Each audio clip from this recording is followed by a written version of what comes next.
Good morning, সবাই কেমন আছো? আশা করছি সবাই অনেক ভালো আছো। আমরা একটু ভালো নেই, আমরা নয় আমি ভালো নেই। আমার শরীরটা একটু খারাপ, এত পেটে ব্যথা করছিল যে ওঠার মতন অবস্থায় আমি ছিলাম না। তাই আজকে রান্নাটাও শেখরই করে গেছে। ও শুধু ভাত, ডাল, ডিম সেদ্ধ এটাই করেছে। এটাই অনেক। এই শরীর খারাপে কেউ একটু ভাতটা আর আলু সেদ্ধটা রান্না করে দিলেও অনেক অনেক অনেক শান্তি। যাই হোক, আমার করে দেওয়ার মতন বলতে আমরা দুজনকে ছাড়া তো কেউ করে দিতে পারি না, কারণ আমাদের সেরকম কেউই নেই কাছে।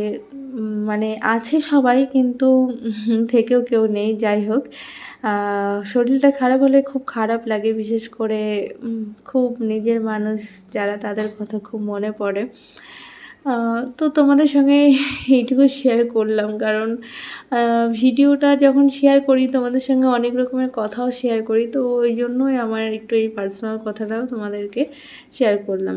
আমাদের এখানে তো বর্ষা একেবারে নেমে গেছে, আর মানে যাওয়ার আর নাম নেই।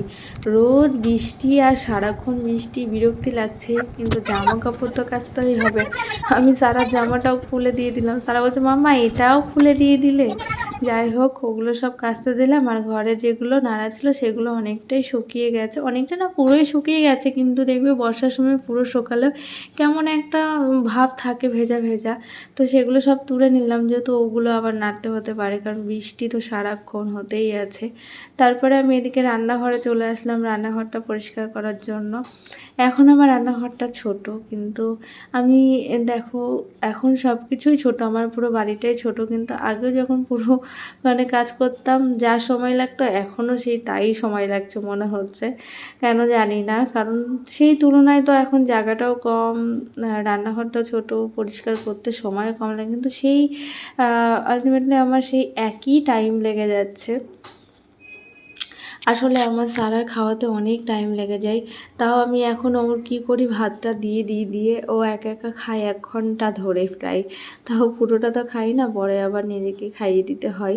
যাই হোক, এদিকে বাসনগুলো সব ছিল, সব ধুয়ে পরিষ্কার করে নিলাম। ও রান্নাটা করে দিয়ে গেছিলো। দেখো, বলতে বলতে আবার বৃষ্টি শুরু হয়ে গেল। আমি সত্যি বৃষ্টিকে যেন আর সহ্য করতে পারছি না, এতটা বিরক্তি লাগছে। এমনিতেই আমার জায়গা কম, একটা বেডরুম আর ডাইনিং, এইটুকুর মধ্যেই এত কিছু ম্যানেজ করা আমার পক্ষে খুবই প্রবলেম হয়। তারপরেও রোজ জামা কাপড় আমাদের অনেক জমে যায় কাচার জন্য, সেগুলো নাড়তে হয়, শুকাতে হয়, খুব বিরক্তি লাগে। আমাদের এখানে তো এখন প্রচণ্ড বৃষ্টি হচ্ছে, আর আমি ব্রেকফাস্টটা করছিলাম। এখন বাজে 11:30। আজকে অনেকটা লেট করে ব্রেকফাস্টটা করলাম। আর শরীরটা সকাল থেকেই ভালো নেই, পেটে খুব ব্যথা করছে। কালকে ডাক্তারের কাছে যাব। তো এর মধ্যে আসলো একটা টি শার্টটা খুব সফট, কিন্তু ওকে কেমন লাগবে পরে আগে দেখবো। যদি ভালো না লাগে তাহলে রিটার্ন করে দেবো। কিন্তু সুন্দর টি শার্টটা, বেশ ভালো, সফটও আছে। এটা ফ্লিপকার্ট থেকে নেওয়া, দামটাও খুব একটা বেশি নেয়নি। এই যা, কারেন্ট চলে গেল।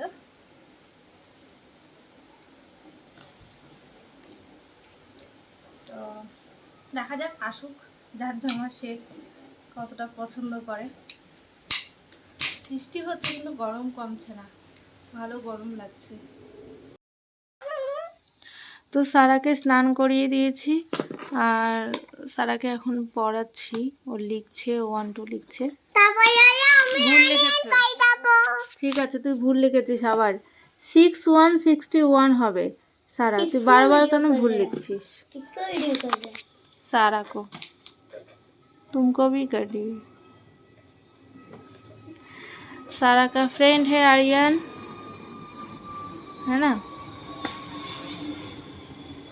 ও খেলা করবে বলে বসে আছে। সারার পড়া কখন শেষ হবে তারপর। নাও নাও নাও নাও, সারা তাড়াতাড়ি লেখো 61। আমার ঘরে যাবে তো পুরো লিখে নাও, তারপর হ্যাঁ, 61 61। মাম্মা আর কত করে? অনেকক্ষণ, তাড়াতাড়ি লেখো। ওই পর্যন্ত তিনটা করবে, তারপর হয়ে যাবে। হ্যাঁ, তাড়াতাড়ি লেখো 61 61। টেবিলটা হেলে যাচ্ছে, তুমি আগিয়ে যাও, আগিয়ে যাও। আমি লিখতে তো এখন বাজে হচ্ছে 2:30 আর এখন খাওয়া দাওয়া করবো। আজকে রান্নাটা একদমই সিম্পল হয়েছে, ডাল ডিম সেদ্ধ আর কালকে মিক্স সবজি আছে। তো সবজিটা আর আজকে একদম খেতে ইচ্ছা করছে না, রাত্রেবেলা হচ্ছে ওটাকে একটু ইয়ে করবো। এখন একটু পাঁপড় ভাজছি, এটাতে পেঁয়াজই করা হয়েছিল ওই জন্য ওই তোর এই তেলটাতেই ভেজে নিচ্ছি, তেলটা এখন গরমই হয়নি। তুই কি করছিস? স্মাইল নেই, স্মাইল ফিনিশ। দেখেছিস কত বড় হয়ে গেছে, পড়ে যাবি।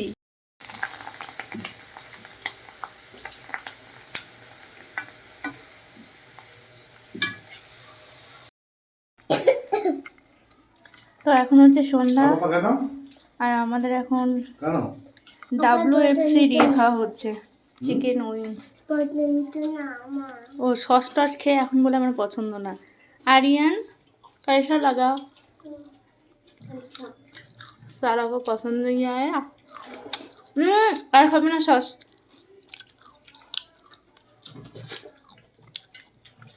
সারা খেয়ে নাও তুমি, আর খাবি না?